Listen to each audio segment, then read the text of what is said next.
entrepreneur. This is Mark Newsom, Mr. Marketing. Welcome to this special presentation entitled Three Ways Your Local Recession Can Help You Generate Some Serious Profits, Part 2. Especially if you're a little short on cash entrepreneur and you really don't have this whole marketing guru thing down yet. That being the case, in part 2 of this series, you're going to discover yet another extremely powerful way to use a simple marketing strategy that's going to help you generate maximum profits, especially during a nagging local recession. Ladies and gentlemen, as was pointed out in part 1 of this series, your major competitors, here's what they do. Since they're relying, like everybody else, on gross receipts, gross profits, and then they take a percentage of that, put it back into the business, and they use that for stuff like advertising and marketing. When they don't have that initial cushion from those sales because sales are lagging because people don't have as much money, they cut back on these things. This is going to be a gateway, an opportunity, if you will, for you and I to strategically capture more market share, because we're going to be expanding while everybody else is literally contracting. Now, here's how this might work. As you recall, in part 1 of this series, strategy number 2 was basically this. We said we're going to give the CEO or the manager, and by the way, when we're saying CEO, we're just talking about the owner of the business, an additional 25% off as soon as they give your business or service a personal video testimonial. Now, let's use a restaurant as an example, because I want you to see how powerful this would be. Let's suppose I own a small restaurant, and here's what I do. I give your business, you're your CEO, say this other local small business, and I say, here's what I'm willing to do.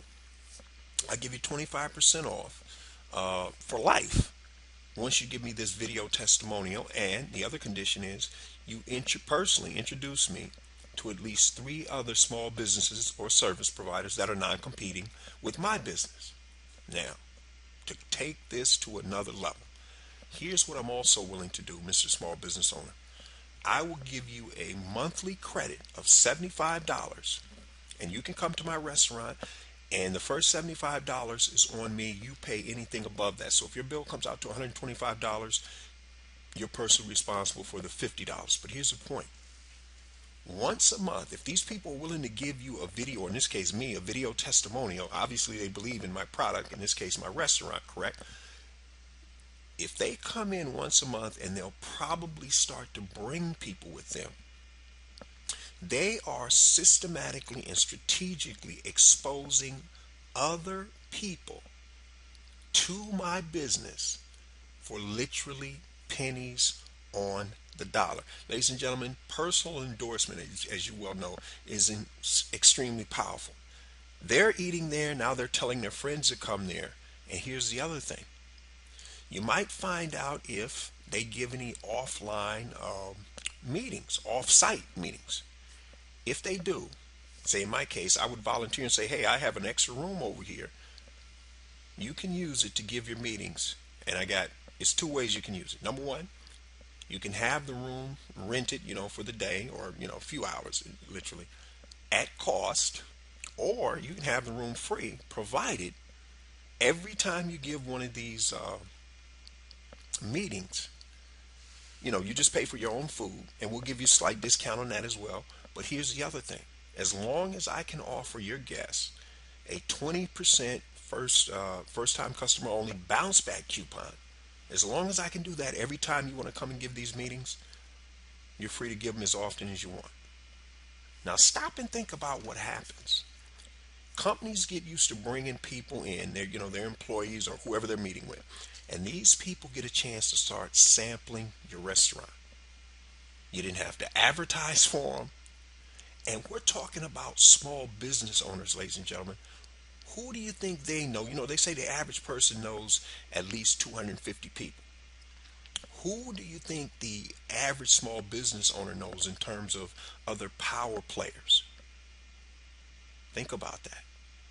They know other power players who know other power players. Exactly. That's what makes this type of strategy so powerful. Then the other thing you could do is, if they're married, You give them a special day where they can come on Valentine's Day or their birthday or their spouse's birthday. And the point is, the spouse can then go back to their circle of influence and talk you up. You're getting serious leverage for pennies on the dollar. Now, this is the next part of that strategy, and this is also incredibly powerful. Think about this. Find out who those vendors' favorite local charities are and make them aware that your business will gladly and periodically donate a certain percentage of either your daily, weekly, or monthly gross profits in exchange for both the vendor and the local charity mentioning you on their Facebook page, tweeting about you, mentioning you in their newsletter, mentioning you on their blog. They might even consider giving you a link on their blog, and mentioning you in their radio podcast. What if the charity periodically, say once a month, has radio podcasts?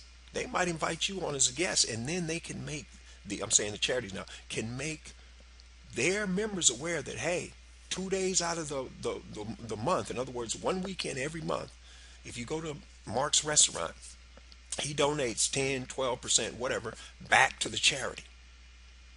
Now, do you really think that charity is going to have a problem? I was going to say advertising, but promoting your business if you're going to periodically give a certain percentage of your profits back to them? And you might do it on a sliding scale. Say, hey, it's 5% gross receipts one week in a month, but it's 12% if you personally, meaning the charity, personally introduce me to at least 3 other charities that I can make the same arrangement with. Now, what do you think that charity is going to do? You better believe it. So the point is, do you see how you're getting some serious leverage here? Let's say they have a newsletter, the charity, that goes out once a month. Well, you might make an arrangement and say, hey, as long as you give me a free advertisement in there, I will, and we'll code it. And you tell the people when they come to my place of business, just mention this code. Anytime they do that, you get a percentage, a donation. If you were a charity, would you do it? And of course, the higher the percentage is, the more leverage they give you, meaning the more charities they personally introduce you to, the higher this percentage you will give back to them. Entrepreneur, I'm telling you, while your major competitors are running from the recession and cowering to it, that doesn't have to be the case for you. And hopefully you can see how the local recession can be your friend when you just add a little marketing to the mix. Now, with that said, for those of you who want to discover how you're going to add an additional 25% more gross profit to your bottom line and do it in the next 90 days or less without having to add any new customers or clients, then entrepreneur, grab that free 9-page special report, and you know where to get it. youcanmarketonlinenow.com/sales. This is Mark Newsom, Mr. Marketing. We'll see you again next time on the Marketing Minute.